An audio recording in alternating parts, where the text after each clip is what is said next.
setuju, setuju. Nah, jadi kalau ada nih orang-orang yang tiba-tiba mau, bro, pengen dong, gua pengen gaming for living. Tapi sekarang kan istilahnya gua lagi gawe nih, masih karyawan swasta misalnya. Nah, kira-kira nih tipsnya seperti apa dulu? Jadi kan nggak mungkin ya udah deh aku resign langsung gaming for living itu kan terlalu Oh, risky, jangan, gila itu kan? jangan, Ya, itu jangan, bisa dibilang gila, apalagi yang udah berkeluarga. Nah, kira-kira jangan. stepnya yang baby stepnya apa nih supaya bisa ke sana? Justru kalau kalian sudah punya pekerjaan tetap, itu yang paling mudah untuk jadi gaming for living. Karena kalian sudah punya yang namanya disiplin. Kedua, kalian sudah tahu membedakan kehidupan kerja, kehidupan di rumah. Nah, itu udah biasa, ada partisi di dalam kehidupannya tadi. Nah, partisi itu memberikan kita disiplin. Banyak orang yang hidupnya berantakan sekarang di masa pandemi karena mereka tidak pernah membuat partisi yang jelas dalam jam-jam hidupnya. 24 jam itu kayak air, lewat aja udah malam, udah pagi. Dia belum ngapa-ngapain. Saya mungkin Setuju, dilihat setuju. orang agak agak agak paranoid. Bagi saya, setiap hari 24 jam hidup saya itu harus lebih baik daripada 24 jam sebelumnya. Harus ada Mhm. yang maju. Mau hanya 0,001% pun saya majunya, saya harus ada yang maju dari kehidupan saya 24 jam sebelumnya. Kalau nggak, saya nggak boleh tidur.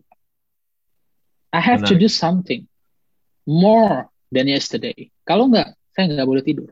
Nah, kalau kalian sudah berasal dari orang yang gawe, kerja tadi, berarti udah punya partisi. Nah, sekarang tinggal manajemen. Saya punya sisa waktu sekian jam. Ini Mhm. buat keluarga, ini buat diri sendiri, ini buat tidur, jaga kesehatan. Ada berapa jam sih? Nah, jadi sehingga lebih terarah nih. Berapa jam Mhm. yang kalian mau kasih waktu tadi. Dengan kalian udah punya earning sebelumnya, punya gaji sebelumnya, berarti kalian bisa narik dari sana. Mhm. Potong nih jatah kopi gue nih. Nah, harusnya Mhm. tadi ngopi, katakan sebulan, seminggu 4 kali, dikurangi aja jadi 2 kali. 2 dikali 4, berarti ada 8 kali jatah ngopi. Keluarin dari situ. Mau lebih ekstrim lagi, keluarin yang lain lah. Nah, kalau masih bisa ditarik, yang penting tidak mengganggu uang dapur dan uang yang aman. Keluarin, coba masukin secara DCA ke game-game yang tadi. Mhm. Dengan kalian misalnya sudah punya pekerjaan, kalian memang tidak punya fleksibilitas untuk mengerjakan 2, 3 sekaligus. Lebih Mhm. bagus kalian riset dulu, kerjakan satu tapi jaga mata yang lain. Cukup jaga mata aja, liatin awasin yang lain, kerjain satu. Setelah yang satu ini kalian jalanin mungkin 1-2 bulan, udah mulai agak stable ya, udah mulai ada konsistensi di mana kalian punya gain di dalam situ. Biasanya ini bisa dipotong jamnya sedikit demi sedikit. Karena yang Mhm. memang sulit itu baby step pertama, naikin dari 0 ke 1 itu yang sulit. Semua Setuju, game saya setuju. perhatikan seperti itu.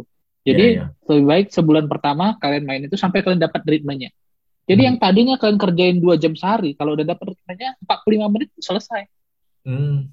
Berarti kalian punya waktu lagi, spare lagi buat yang lain, tabung lagi. Nah, Mhm. kalau dikerjain dengan rutin kayak tadi manajemen tadi, mungkin dalam spare waktu 2-3 jam kalian tadi bisa dapat 3 sebenarnya. Mhm. Dalam katakanlah 1 tahun ke depan. Lalu tinggal evaluasi. Seharusnya dalam 1 tahun ke depan, kemungkinan yang 3 itu tadi, mungkin income-nya udah menyamai income normal kalian. Resign? Mhm. Jangan. Belum. Bagi saya 3 kali income, baru kita bisa resign. Mhm. Jadi Masuk akal, bangun masuk dulu. akal. Mana yang strict? Jadi itu hukum ya. Sama kayak hukum beli rumah, beli mobil, Betul, betul, macam-macam. betul. Harus 3 kali. Gitu. Jadi disiplin. Jangan, banyak orang biasanya begitu mulai merasakan income, ada ego yang tumbuh di dalam. Wah, Betul. padahal itu beginner's luck. Padahal itu beginner's luck. Gitu. Sering kali seperti itu. Baru dia kelabakan nanti. Itu beginner's luck. Kita membutuhkan disiplin untuk bisa survive di dunia digital ini. Karena dalam dunia digital banyak sekali parameter yang mungkin nanti di luar dari nalar kita karena kita masih baru, itu masih Mhm. belajar, gitu kan. Banyak kejutan-kejutan yang kita baru dapat pada saat kita udah jalan. Gitu. Jadi jangan resign langsung lompat, itu sesuatu yang sangat tidak disarankan. 1 tahun menjalani baru kalian bisa ukur, wah ini stabilnya sekian, ini stabilnya sekian. Kalian bisa punya lebih banyak. Lalu punyalah mental untuk perbedaannya orang yang solo player dengan orang yang mau pengen jadi, kayak tadi saya bilang, masa depan dunia itu adalah metaverse. Di dalam Mhm. metaverse kita berhubungan dengan orang lain secara digital, maintain hubungan, punya guild istilahnya, punya Mhm. grup, jangan main sendirian. Mhm. Dengan punya grup, kalian punya banyak wawasan, punya banyak mata, teman-teman yang ngingatin, woi ada ini loh nanti, ada event ini loh nanti, sehingga itu kalian nggak habis. Karena kita 24 jam sehari hanya punya dua mata, dua telinga. Betul, betul. Informasi itu terbatas, apalagi kita kerja. Betul, betul. Dengan punya grup kayak di Discord nanti, kita dapat informasi dari teman-teman Discord, itu harganya mahal. Betul, betul. Itu dulu saya nggak bisa punya banyak. Gitu. Seandainya saya bisa punya banyak, mungkin saya bisa dapat lebih banyak hari ini. Dan Hmm. saya belakangan baru nyadar, itu harganya mahal, informasi dari orang lain. Meskipun hanya silent reader, saya hanya Setuju, setuju. mantau, saya hanya mantau. Cukup lama saya silent reader di Bitcoin Talk Forum. Tahu Bitcoin Talk? Kalau teman-teman ada yang tahu Bitcoin Talk Forum, Anda harusnya udah kaya, Rin. Setuju, setuju, Sekarang, setuju. ya, saya masih ada di sana pada waktu Satoshi Nakamoto masih ngetik, Hmm. masih ngepost gitu. Jadi info-info baru banyak di post di sana. Bahkan banyak yang apa namanya bayar kita di Bitcoin Forum itu Bitcoin Talk hanya untuk masang banner, banner signature, ya banner ICO gitu kan. Jadi penghasilan duit. Jadi berkomunitaslah, jangan main sendirian. Anda Hmm. tidak akan survive di dunia digital ini hanya dengan sendiri, sama seperti di dunia nyata. Nah kalau udah dapat ini, manage yang tadi, katakanlah 3 kali income kalian sudah bisa, kalian resign silakan. Masa depan sudah Hmm. lebih baik. Nah selanjutnya adalah mental yang tadi. Mental untuk bukan jadi solo player adalah kalian bisa tolong orang lain. Hampir semua game berbasis blockchain itu nantinya kalian bisa ngajak orang lain main buat kalian. Hmm. Kalian jadi investornya misalnya, yang main Hmm. ajarin mereka. Kalian punya tim, jadinya punya tim. Dengan punya Hmm. tim, artinya waktu kalian terduplikasi. Yang tadi kamu main 3 jam sehari, kamu punya tim 4 orang, kali aja 2 jam, itu waktumu juga. Setuju, setuju, Jadi setuju. waktumu makin banyak. Jadi bisa nggak orang bekerja lebih dari 24 jam sehari? Bisa. Duplikasikan, delegasikan. Sehingga lebih banyak waktunya. Saya Leverage nggak akan waktu punya kita ya. penghasilan. Benar sekali. Waktu bisa di leverage tanpa risiko. Betul, betul. Betul. Tanpa risiko itu yang lebih penting. Iya, Oke. itu yang paling penting. Kalau leverage bikin risiko, wah, kena liquidate nanti. Waduh. Nah, berarti berarti dengan kata lain, setelah kita nanti udah besar, kita juga bisa ngajarin orang yang mana bisa secara nggak langsung kita malah ngebangun bisnis dan juga Wah, ngebantu orang lain harus. juga. Harus. Gini. Kita tidak akan bisa besar tanpa mental itu. Tanpa Setuju, setuju. mental untuk berduplikasi dan berdelegasi tadi. Tanpa Mhm. mental, kalau kita masih mental solo player, kita punya limit. Mhm. Hanya di situ-situ aja kita nanti katak dalam tempurung. Setuju, setuju. Dengan kita mau membangun orang lain, kita mau berbagi, sebenarnya kita berkembang. Richard Feynman bilang, dalam mengajar, bukan dalam mengajar, patokan tolak ukur kamu memahami sesuatu adalah saat kamu mampu mengajari orang lain tentang hal itu. Betul, Kalau hanya sekedar tahu, itu belum komplit ilmunya. Tapi kalau betul, kita mampu mengajari orang lain tentang yang kita tahu, baru komplit ilmunya. betul. Jadi jangan berhenti sampai di situ. Oke, oke. Nah, jadi tadi kan Bro ada cerita juga. Kalau misalnya masih kerja nih, caranya DCA ataupun nabung secara berkala di gamenya ini. Nah, nabungnya ini Hmm. dalam bentuk apa nih? Contoh misalnya kita ambil kasus Splinterland nih. Hmm. Nah, Kalau nabung dalam bentuk Splinterlands, apa? langsung aja ya USD aja. Jadi Oh langsung gitu. USD aja. Beli Masukin, kreditnya gitu ya. ya saat ini saya sarankan kreditnya aja. Nah, jangan Hmm. dari DEC-nya, karena DEC kan dia Lebih seniorage spec kan. Jadi itu kan ada volatilitasnya. betul-betul dan lebih mahal sih. Lebih mahal biayanya, ada Ya, volatilitasnya. Mungkin bagi teman-teman kan lumayan, aku dapat airdrop point. Tapi volatilitasnya belum lah, saya bilang. Tapi kalau kalian dapat tuh dari reward, nggak apa-apa. betul, Tapi betul. kalau untuk masuk beli, mending yang stabil aja. Jadi, kalian harus punya spreadsheet loh. Bikin aja di Google Sheet. Kalian masuk tanggal berapa, berapa yang masuk, dapatnya apa, kalian ukur performanya. Hmm. Jadi bukan ngasal aja, beli sekian, harus ada. Hmm. Manajemen yang gini-gini itu buat orang males, saya tahu. Saya tahu. Mungkin memang saya punya salah satu keunggulan di situ, saya suka data yang cantik. Beautiful data itu sesuatu yang fetish saya gitu. Saya suka naruh data gitu. Bikin rumus, terus ngitung, bikin tanggal. Itu harus jadi kemampuan bagi banyak orang, saya rasa. Hmm. Harus, Ya, ya. itu harus. Setuju, Mungkin setuju. kalian malas hari ini, harus. Mulai aja, bikin spreadsheet, kalian masuk berapa dolar gitu kan. Tanggal berapa, dapatnya apa aja, ukur. Jadi ada jurnal. Perjalanan kalian itu bisa kalian bukukan. Lalu kalian bisa melihat, ini potensinya berapa. Pada saat kalian udah mulai ngerjain 2, kalian punya perbandingan yang bagus. Hmm. 3, makin bagus. Lalu kan bisa melihat namanya mana performanya bagus, mana performanya kurang, mana yang nanti bisa digantikan. Alihkan aja nih budget dari sini kalau ini memang lagi performanya lagi baik sekarang. Jadi Mhm. manajemen kalian tidak buta. Nah, DCA yang buta itu kurang efektif. Jadi Mhm. DCA yang terbuka ya, artinya kita udah punya patokan itu jauh lebih baik. Jadi kita Mhm. bukan ngasal aja asal masuk cek tanggal sekian kayak gitu. Ya, ya, setuju, setuju, setuju. Yang penting apa namanya targetnya tetap dipantau gitu ya. Betul. Betul. Oke, oke. Target dipantau, hasil juga dipantau. Setuju, setuju. Nah, di contoh yang di Splinterland ini kan selain selain kita masuk kredit ini, berarti nanti kita juga lihat value dari account kita ini jadi berapa gitu ya. Hmm. Sip, Kalian bisa sip. lihat di pickmonsters.com. Yap. Jadi login Nanti pakai Hive. nanti kita akan buat di bagian kedua khusus bahas case study dari Splinterland ini. Jadi Boleh, boleh. teman-teman pastikan ikuti semuanya nanti. Nah, selanjutnya kira-kira nih apakah kedepannya gaming for living akan menjadi the next big thing? Karena kan kemarin ada yang cerita AI, blockchain, kemudian ada NFT yang sekarang lagi dijalankan. Apakah memang nih gaming for living, who knows, one day malah perusahaan-perusahaan e-sport itu malah jadi perusahaan-perusahaan yang ngebiayain orang untuk main gitu. Kita nggak perlu nunggu one days. Mhm. Bisa saya bilang tahun ini, pertengahan tahun ini adalah tahun terbesar gaming for living. NFT jadi nomor satu hari ini. Volume lebih besar dari Bitcoin hari ini. Mhm. Axie Infinity bulan Januari hanya menghasilkan 100.000 USD. Bulan Juli menghasilkan 170 juta USD. Wow. Itu itu ngalahin growth-nya Bitcoin malah dalam tempo waktu yang sama. Itu sesuatu yang tidak terbayangkan. Nah, apakah the next big thing? Dia bukan the next big thing, dia sudah big thing hari ini. Oh, Tapi oke. apa yang next-nya nanti?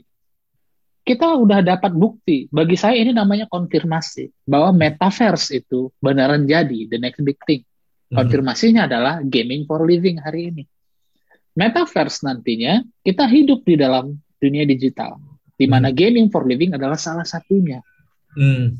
Oke, oke, menarik, Ingat ya, menarik. jadi ini sebuah kubah yang lebih besar lagi, metaverse lebih besar lagi, di mana gaming for living adalah salah satunya. Artinya nantinya kita akan ada identitas digital. Kita bisa lakukan kerjaan gaming for living tadi, verifikasinya.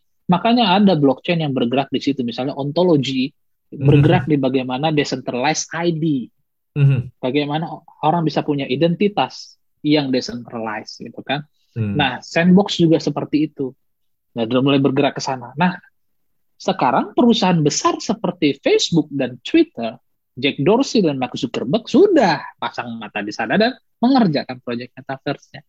Hmm. Nah, jadi emang itu sudah terkonfirmasi, bukan rumor lagi ya teman-teman. Konfirmasinya adalah hari ini gaming for living sudah big thing. Berarti metaverse itu sudah tidak bisa dihilangkan lagi. Hmm. Contoh Amazon juga salah satu pemain besarnya metaverse nanti. Hari ini Amazon itu masih hybrid ya. Mereka udah nyediain tempat misalnya kita datang ke tokonya, ini awalnya, kita datang ke tokonya, masuk, ambil barang, pulang. Kalian Mhm. nggak perlu bayar. Besok akan datang aja email tagihannya. Kalau kalian udah pasangkan, memang langsung dipotong ke kartu kredit. Besok tidak perlu seperti itu.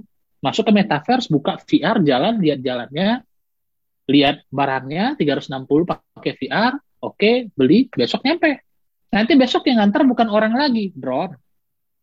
Oh, oke, ya, ya, ya, ya, ya. Anda tidak Amazon perlu udah takut mulai itu. sirkulasi. Iya, itu loh. Jadi kehidupan akan jadi seperti itu, di mana kalian nanti tidak lagi mencari perhiasan-perhiasan di dunia nyata. Kalian Hmm. akan beli NFT. NFT ini pernah dipakai sama artis ini loh, nilainya tinggi. Oke. Orang yang streaming pengen pakai NFT. Orang yang streaming nanti tidak akan lihat wajahnya, mereka akan pakai avatar.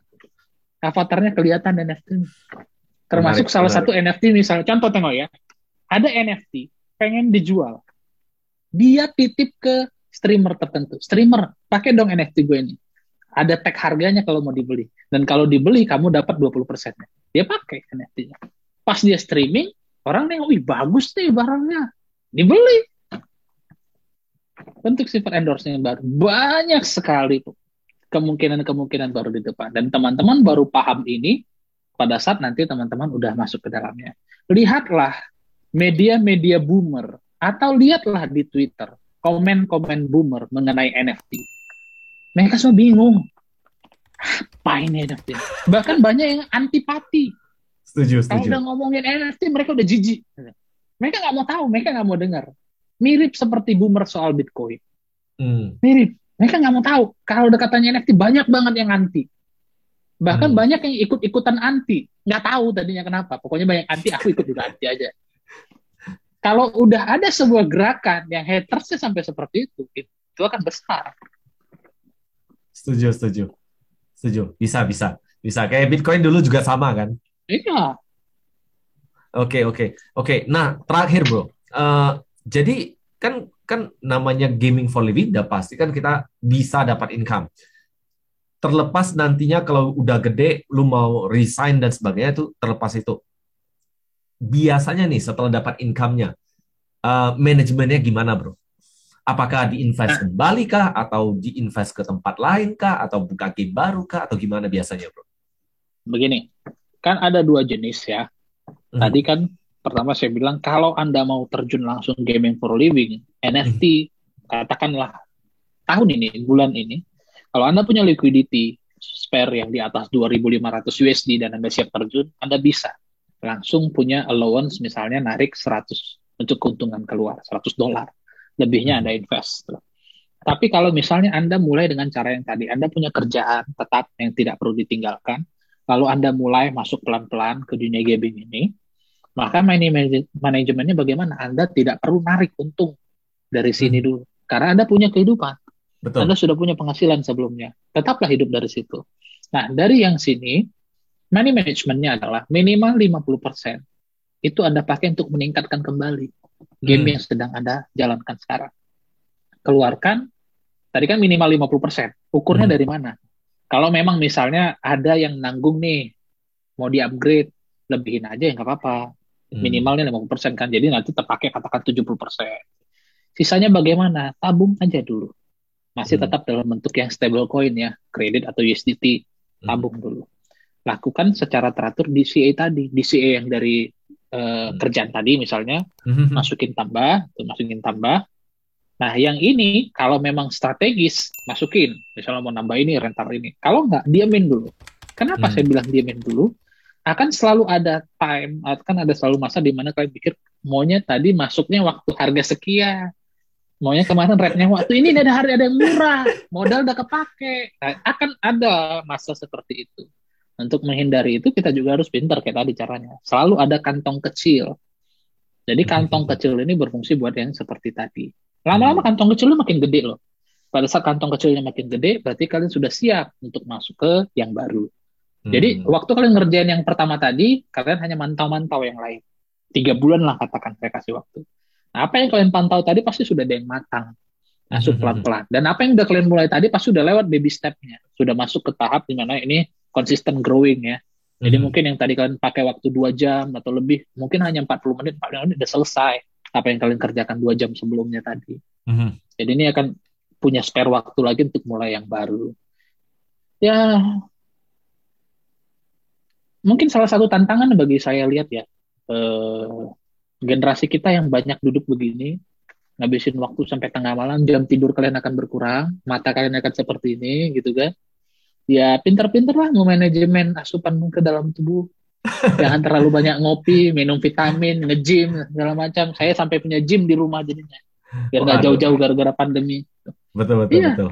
ya, apa gunanya kalian sukses punya duit nanti besok sakit, cepat Useless mati sih, juga. useless, betul, betul, betul. Berarti, berarti gini bro. Berarti kalau misalnya yang pingin langsung terjun, ya ceritanya ini kita asumsinya yang single lah ya. Hmm.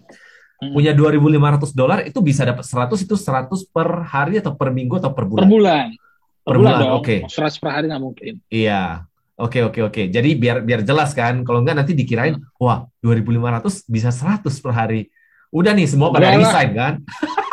Enggak. Oke, Bisa oke. 100 per bulan itu maksud saya potensi allowance-nya. Allowance itu maksudnya Oke. udah kalian anggap gaji. Oke. Saya rasa itu potensinya bahkan bisa lebih dari situ. Tapi saya Mhm, sarankan untuk diinvest kembali. Untuk mhm. menambah aset kalian makin lebih bagus. Saya Oke. rasa dari awal main allowance $100 per hari udah cukup buat live lah. Kecuali Udahlah, kan mau hedon aneh-aneh gitu kan, masih lah cukup. Nanti bulan berikutnya kan bertambah. betul. Kenapa? Karena kalian melakukan compounding, aset kalian makin besar gitu kan. Nanti sampai 200 per bulan, saya rasa udah cukup enak lah bisa disebut untuk single ya, bukan Ya, berkeluarga. Untuk yang single gitu kan. Sehingga kalian bisa mulai manajemen lagi. Ingat saya bilang, saya mencapai hasil yang besar karena bertahun-tahun living below my means. Jadi meskipun saya punya penghasilan untuk bisa katakan 10 juta sebulan saya habisin konsumtif nggak apa-apa, saya nggak mau ngabisin segitu gitu. Kenapa coba? Kalau dengan 1,5 juta, 2 juta saya masih bisa hidup, betul kan betul. enak gitu kan. Sisanya saya bisa tabung, bisa yang lain-lain. Betul betul. Intinya Betul. jangan saya nggak suka dengan budaya misalnya, memang benar ini benar. Kapitalisme merusak anak muda lebih buruk daripada orang-orang tua. Kita anak-anak muda dihujani berbagai macam iklan konsumtif, Betul. dihujani pola pikir yang aneh saya rasa kalau tidak jalan-jalan, kalau tidak nongkrong di mana, kalau tidak pakai merek anu, kalian belum anak muda, belum nggak gaul segala macam. Ah, mungkin harus masuk ada trennya anak muda sekarang bukan itu, bukan harus pakai sepatu merek ini, baju merek ini. Gua punya loh NFT begini, bisa ngasilin duit segini, itu aja pamerin, Setuju, ya kan? setuju, setuju, setuju, setuju. Udah gak Lebih zaman jelas ya? lagi harganya. Udah nggak zaman, harusnya kita Iya. udah ngubah ini, ada tren yang baru, Yes. pamer-pamer sepatu. Dulu kan Air Jordan segala macam, itu kan. Mau pengen punya handphone yang Iya. paling baru, iPhone Setuju. yang Delta Plus. Nah, iPhone Delta Plus, oh bukan, oh, itu beda ya. Itu Corona, Waduh, ya kan? waduh, Nah, waduh. jadi nggak perlu lah saya bilang. Ini Betul. seriusan, ini lihat nih Ya. handphone saya nih. Sekarang, sekarang yang penting Nggak perlu. Blue Wallet-nya ada berapa gitu ya? Ah, itu dia yang penting. Ah, iya, Punya punya wallet kan. Nah, betul, jadi betul. punya berapa banyak wallet, punya berapa banyak aset bisa-bisa, manajemennya bagus gitu kan. Itu lebih penting menurut saya daripada, kan mungkin orang bilang kan Bitcoin nggak bisa lu pamerin. Ya oke, kan udah ada NFT bos. Betul, betul, Ya kan, beli betul. aja aksi berapa gitu kan. Bisa suruh jalanin sama Scholar nanti. Dapat setoran. Gila Iya, iya. juga hasilnya. Hampir ribuan itu per bulan, ribuan dolar loh. Bukan 100-200 dolar gitu. Udah dapat duit, Anda bisa banggain. Nah, beli lagi Betul, NFT betul. yang lain. Tapi menurut saya, jangan beli NFT yang hype. Jadi, sejauh ini Hmm, saya bahkan nggak pernah beli NFT yang hype. Lihat di hmm, Super Rare, lihat di Rarible, ada lukisan bla bla bla bla. Ah, no. NFT yang masuk kategori saya pilih adalah saya beli nggak bisa rugi. hmm, Tahu maksudnya? Kalau saya beli itu saya tidak bisa rugi. Karena kalau saya beli itu, saya harus bisa ngasilin dari sini. Mau dua hmm. bulan, mau 3 bulan harus ngasilin. Minimal harus balik uang saya beli itu. Nah kalau Hmm. balik berarti saya untung. Nggak usah saya Oke, jual, biarin aja dia menghasilkan. Jadi yang masuk berarti kategori ini apa? Game game. kita tadi. Betul, betul. Berarti lebih model seperti investasi ke aset yang bisa menghasilkan lagi. Mm-mm. Sedangkan kalau misalnya beli lukisan, ya pilihan lainnya supaya menghasilkan, ya jual kembali. Tapi berapa lama dan siapa yang beli gitu ya. Gini, jangan salah. Itu memang bisa dilakukan, tapi dia itu privilege. Terbatas, nggak semua orang bisa melakukan. Betul, betul.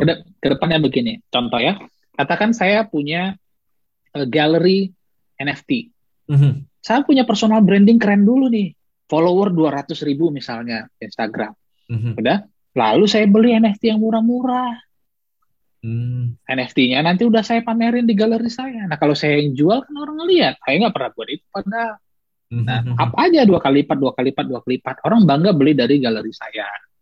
Apa ada personal brandingnya. Tapi apakah ini bisa dikerjakan average man? Orang lain? Nggak Nggak bisa. bisa. Betul, betul. Nah, jadi itu bisa dipatok bahwa NFT itu sama gitu. Sama seperti ini. Kebanyakan lukisan-lukisan terkenal itu di zaman pelukisnya hidup itu nggak mahal. Hmm, Kalian lihat yes. Picasso dan Van Gogh itu kayak apa? Van Gogh itu paling menyedihkan sampai akhir hidupnya. Nah, hari ini lukisannya gila-gilaan harganya. Setuju, Ini setuju. satu bentuk penghinaan hak asasi manusia menurut saya. Aneh kan? Gitu. Nah, jadi memang begitu keadaannya. Jadi dulu seniman itu jarang dihargai segitunya. Jadi jangan punya ekspektasi tinggi kecuali kalian udah punya follower gede. yang bisa dikerjain sama semua orang, diduplikat sama semua orang dengan cara Mhm. yang sama, menurut saya memang hanya game.